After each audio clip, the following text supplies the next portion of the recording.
Paano kaya yung habang nagro-road trip kayo ng magkakaibigan tapos biglang may makikisali sa inyo o may makikipagkulitan sa inyo na puwede natin sabihing mga elemento, engkanto, tikbalang na nasa paligid lamang, panoorin natin.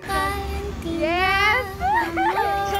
So ito, tuwang-tuwa pa sila 'no, nagkakatuwahan pa sila dito.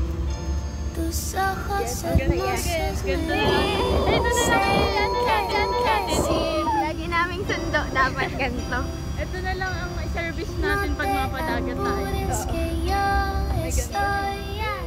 So maririnig natin yung boses nung paglipat ng camera dun sa isang babae. Narinig natin yung biglang pagbago, parang may nakisaling boses.